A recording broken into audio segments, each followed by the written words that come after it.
Goeiedag en baie welkom by nog 'n op die tafel. Dani, dis so lekker om vandag weer saam met jou te wees. Dis lekker op die tafel. Ja. En kan jy dit glo, ons is hier aan die einde van ons naderreeks. Die tyd het gevlieg. Ek vind met sulke reekse dat dit voel of die jaar te gou verbygaan. Want hou nog 100%. so baie in jou hart en dan 4 weke is verby, Ja. 5 weke is verby. Ja, maar weer eens, ek wil dit weer vanoggend sê, die terugvoer van die reeks is ongelooflik. En ek is so bly om te sien dat mense hierdie reeks vat en begin toepas in hulle lewe. Ja. Dani, maar Sondag het ons die reeks afgesluit en jy het tydens die byeenkoms gesels oor geseënd is die wat rein van hart is, want hulle sal God sien. En ek dink dis waar ons wou stop. Dis die goue lyn wat ons wou deurtrek, is van week 1 af, waar ons begin het by ek kan nie, maar nou besef ons ek kan en nou sien ek. En ek wil jou vandag vra, dat hoe moet ons onsself posisioneer om God in ons elke dag te kan sien en te kan beleef? Ek wil baie prakties wees vandag. Ek dink ons leef nie intentioneel genoeg nie. Ons praat en hoor godsdiens en sê amen en dan gaan ons aan. Ek het in my lewe geleer om rondom 'n bewustheid van God en om hom te sien verskriklik intentioneel te moet lewe. Dit is daai, want die distractions is so baie. Ek dink ons gemiddelde luisteraar of kyker beleef die distraction van sosiale media. Ja. Jy word wakker en party ouens kan nie opstaan voor hy nie gekyk het wat op sy foon en op sosiale media gebeur het nie. Ons het distractions met dit wat in ons koppe aangaan. So ek wil prakties wees en ek gaan iets uit my eie lewe uitdeel Asseblief, deel met rondom ons. dit. Ek het 'n boek jare gelede gelees, Practicing the Presence of God. Dit is so 'n dun boekie, hy's op ons website beskikbaar. En dit is briewe van 'n katolieke klerk. Hy's nie eers 'n groot naam gewees nie. En hy het geleer as hy met 'n mop werk, skoonmaak, om van God se teenwoordigheid bewus te word.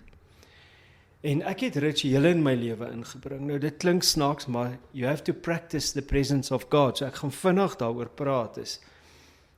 My alarm maak 'n geluid as ek in die oggend die kode insit om hom af te sit. Ek gebruik dit om te sê, Here, help my om nie die geraas van my kop saam met my in die dag in te vat nie. Ja. Ek het gordyne wat ek moet oopmaak, anders te gaan 'n plant doodgaan. Maar ek het dit strategies gedoen, dat ek elke dag sê ek het die lig van die Here in my lewe nodig. Normale rituele wat 'n mens koppel aan the presence of God.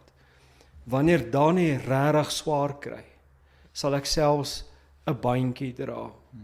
Ek sal dit koppel aan my koffie.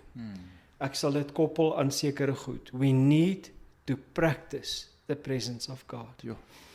Ek wil net 'n halwe storie vertel is, baie mense is so bewus van dit wat om hulle aangaan en van die duiwel.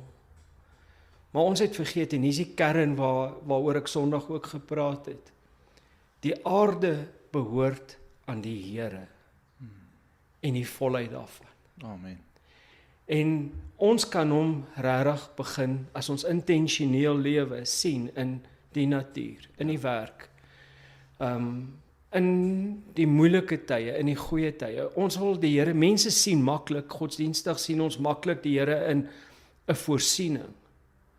Maar wat van daai keer wat ek nog 'n keer om die blok moet ry om 'n parkering te kry? Hy's ook daar. En dis waarheen ek sal ons luisteraars en kykers wil aanmoedig om oefen om te leef vanuit die werklikheid dat God by ons is en die aarde behoort aan die Here, en dan hier is hy vir jou. Jy is sy tempel. Jy is sy blyplek en hy's altyd in jou en aan die werk. Jo, Dani, baie dankie.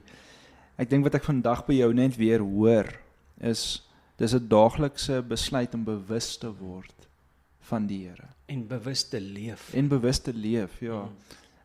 En ons raak so vinnig vasgevang in soveel dinge. En ek hoop julle hoor vandag dat dis 'n leefstyl. En ons wil julle aanmoedig om daagliks bewus te wees van die Here in die hier en die nou, van jou lewe. En ek is so dankbaar vir hierdie gesprek vandag, Dani. Deel hierdie gesprek met iemand wat dit dalk vandag moet hoor. Miskien 'n vriend, miskien 'n familielid, maar deel hom wyd en suid. En dankie dat julle vandag ingeskakel het saam met my en Dani hier op die tafel. Dankie dat jy ingeskakel was. Sien jou volgende week. Sien jou volgende week.